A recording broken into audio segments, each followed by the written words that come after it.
Hey everybody, so the fall is always an amazing time for books, and 2022 is going to be no different. There are so many fantastic books that are coming out over the next few months. I can't even believe it. But today I'm here to tell you about a stack of books that are coming out in the next couple months that I am sure you are going to want on your TBR. Amazing books by authors that you know, trust, and love, and some new names that I have a feeling you are going to want to read. So let's get started.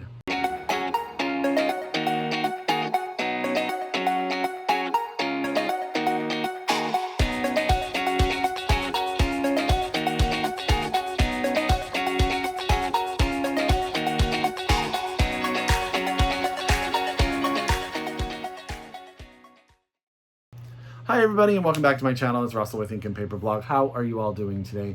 As always, I hope you're happy, I hope you're healthy, I hope you're safe, and of course I hope you're reading an amazing book or two or three or four. It is beautiful in Northern California today. Cannot complain. The weather is absolutely perfect. My reading is going really well. I'm going through the National Book Award long list for fiction 2022. Cannot wait to tell you my thoughts when I'm done with it. I am currently reading my fifth book. Only have a week, so I've got some reading to do if I'm being completely honest, but it has been a fantastic, fantastic journey. And I cannot wait to tell you all about it. But today we are here to talk about some amazing, amazing books from all over the bookish world. I'm really going to recommend something from just about everywhere today that I am sure you are going to want on your TBR. So, as always, get out your pen, get out your paper, get out your Goodreads, get out your however you keep track of your TBR. If you are so able, please order these books from your local independent bookstore. It's becoming the holiday season, you know, and they need us, and they need us. But if you're a library user, get your library to pre-order the copies right now, and you can have them when they come out. The first book that I want to tell you about is by an author that needs no introduction by little old me, and that is Demon Copperhead by Barbara Kingsolver, out from Harper Books on October 18th, 2022. Now, this is a reimagination and retelling of David Copperfield by Charles Dickens. An aside is Charles Dickens, I read him in high school, Tale of Two Cities, Great Expectations, Oliver Twist, David Copperfield. He was the author that inspired me to major in English in college. So I have a huge soft spot in my heart. And I am so excited to see what Barbara Kingsolver is going to do with that. So she takes David Copperfield and she reimaginizes, oh my goodness, she takes it and places it in the southern mountains of Appalachia. And our main character is a young boy born to a single mother who just has to deal with everything from the foster care system to, I love the way it says it in the book actually. It says, from the modern perils of the foster care system, child labor, derelict schools, athletic success, addiction, disastrous loves, and crushing losses. Through all of it, he reckons with his own invisibility in a popular culture where even the superheroes have abandoned rural people in favor of cities. So I read a fantastic review of this book that got me even more excited for it, so I cannot wait. That's Demon Copperfield by Demon Copperhead, not David Copperfield, Russell, by Barbara Kingsolver, out from Harper Books on October 18th, 2022. It's going to take me a bit with that because they're so close, and you know that David Copperfield is so close to my heart, but very excited for that book. Another author that needs no introduction from me is Orhan Pamuk and his new novel, Nights of Plague, out from Knopf. This is just out, I think, and this book is translated from the Turkish by Ekin Kolap. This takes place at the start of the 1900s on an imaginary island where half of the population is Muslim and half of the population is Greek Orthodox. And what happens is the plague arrives to this island. Half of the population is blaming the Muslim population for bringing it to the island due to their, what's the word I'm looking for? Pilgrimages to Mecca. The other half blames the Orthodox Greeks, part of the island, because of their trade vessels and merchant vessels coming in and out. So they each are blaming each other for bringing the plague to the island. So the Sultan decides to send his most trusted quarantine expert to the island, who is Greek Orthodox, and as you can imagine, parts of the community do not want to obey what he is saying, and then a murder occurs, and all of that comes together. Yeah, I have read, I think, 3 books by Pamuk, and I really, really liked him. He does challenge me as a reader, which I always think is fantastic. So I'm super excited for this new book out from Knopf, and this is Nights of Plague by Orhan Pamuk, and this is, again, translated from the Turkish by Ikin Oklap. So there you go. And I believe that one is out actually now. I think it just came out. I'm trying to organize myself here. So I think you can get your hands on it right now. Something I don't do very often on my channel is recommend poetry, but here we go. You know, every time I really take the time to read a poetry collection, I absolutely adore it so, so much, and I don't know why I don't read more, but I was so excited when Knopf sent me Ballads by Sharon Olds, and congratulations to Sharon, who was just longlisted for the National Book Award for Poetry. Sharon, like we're old friends, right? Now, what I do with most poetry collections is I sort of leave it beside my bed or in the living room or wherever. And when I just want a moment to read, I usually just pick it up. And she is brilliant. She is so, so amazing. There's a section of this collection called Elegies where I've already sort of teared up and got myself sort of emotionally invested already. And what I will say for her is she's a poet, so she's got a beautiful way with language, but there's just a sense of reality to her work that it just sort of sits in me in a way that I find it extremely accessible, which I absolutely love. And I don't know, I'm just really enjoying this. And that cover, let's just take a moment right there, right? So that's Ballads by Sharon Olds. I think this one comes out on October 4th, if I'm not mistaken. And this is from Knopf. Okay. Matthew Sharapa, a friend of mine, a friend of yours, probably from YouTube, who works in the publishing industry. A couple weeks ago, him and I were talking, and I asked him what book he was excited about that was coming out in the next couple months. And he told me about the Whalebone Theater. And this is also coming out from Knopf. And this is coming out in October. So, yeah. If you're like one of those people that likes to take when the fall, sort of the leaves and it starts getting cooler, there are some chunky books coming out in the next few months where you can just sort of sit down and get yourself lost. So this book starts in 1928. You're on the English Channel and a whale has washed up onto the beach. And by law, the whale would belong to the king, correct? And it's about a family, a young girl and her family, who then and many other characters, who take over the bones of this whale and create the Whalebone Theater. And sort of what they use and how the main character uses that to escape sort of what's going on in her life as it is.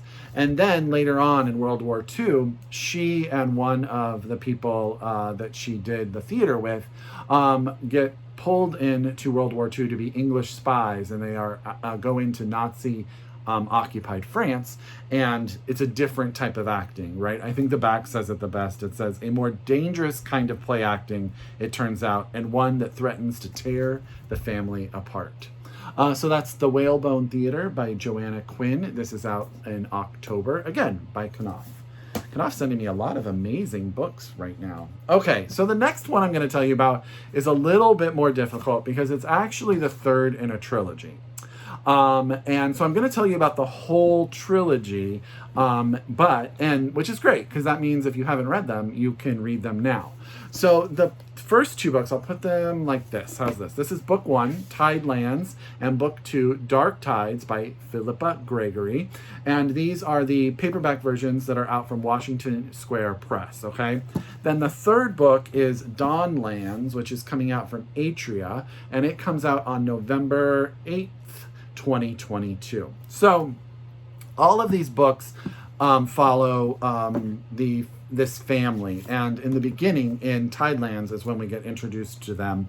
It's England. It's 1648, and we have a woman in the book. She starts trying to find the ghost of her husband because she knows, it says, she's trying to find the ghost of her husband and confirm his death. Until she can, she is neither maiden nor wife nor widow, living in a perilous limbo.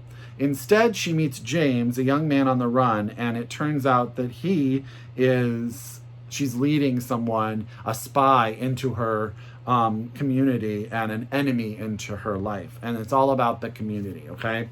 And how they react to that. And then it's the sort of like this political drama that comes through time. So the second book is based in 1670, and the characters from the first book came in, but they get more introduced and to different people as we go along. And then the third book, which is Dawnlands, starts, it says, Ned Ferryman, inspired by news of a rebellion against the Stuart Kings, returns from America with his Pokanoket servant, I'm saying that word wrong, to join the uprising against the Roman Catholic King James. As Ned swears loyalty to the charismatic Duke of Monmouth, he discovers a new and unexpected love.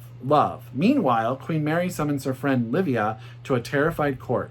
Recklessly, Livia drags her son Matthew and his foster mothers, Eleanor and Ellis. Now, Eleanor is the woman from the first book that we were talking about, into a plot to save the queen from Monmouth's invasion, and Matthew is rewarded with the manor of Fulmire on the Tidelands, where Ned, Eleanor, and Alice had scraped a poor living.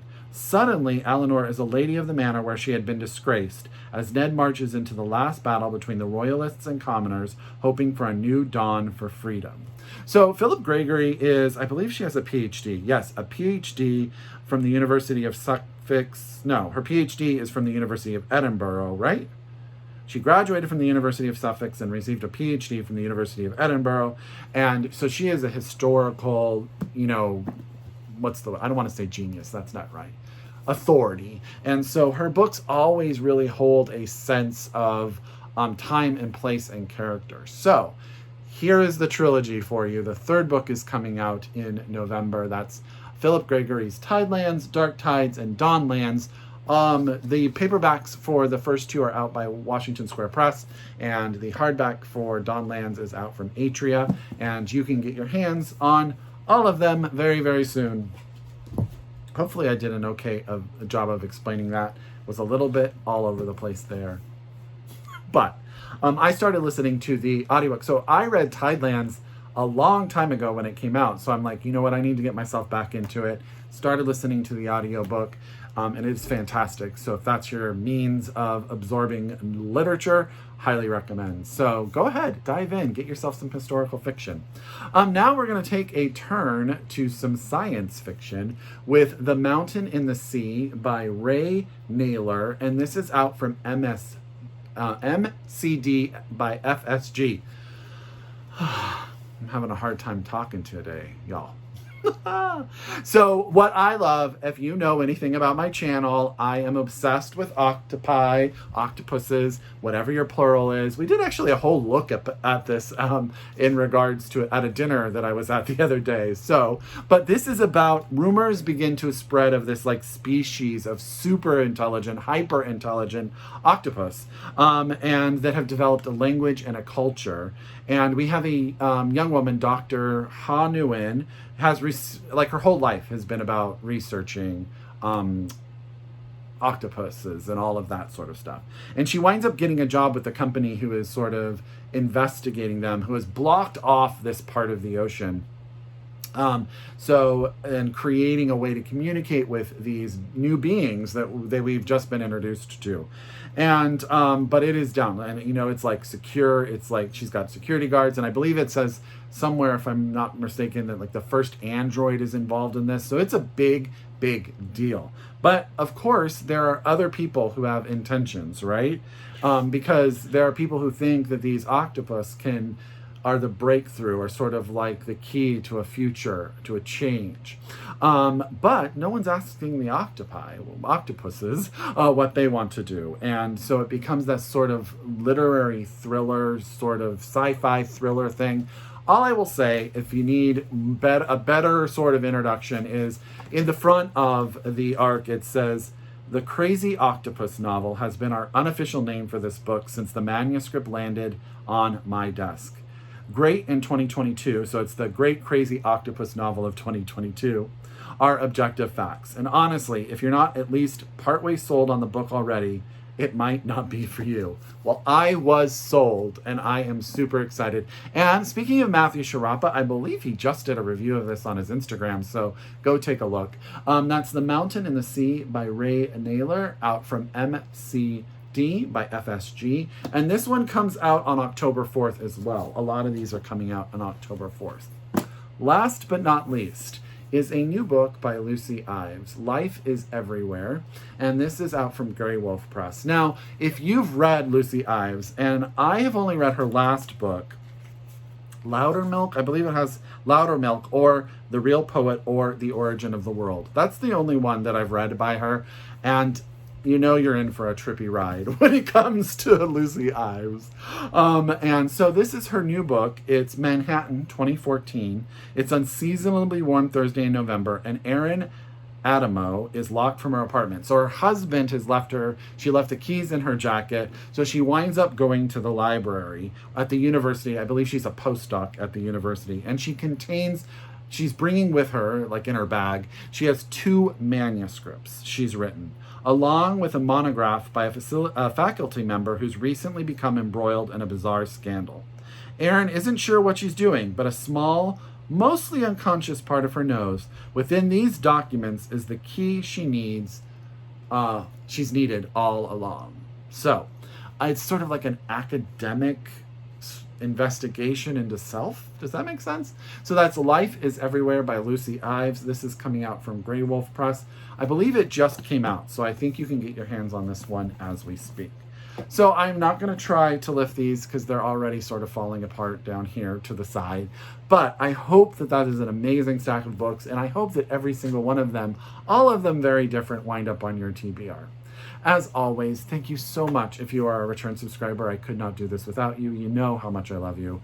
If you are new to my channel, I hope you subscribe. I hope you click the button. I hope you come back to hear me talk about books and more books and more books.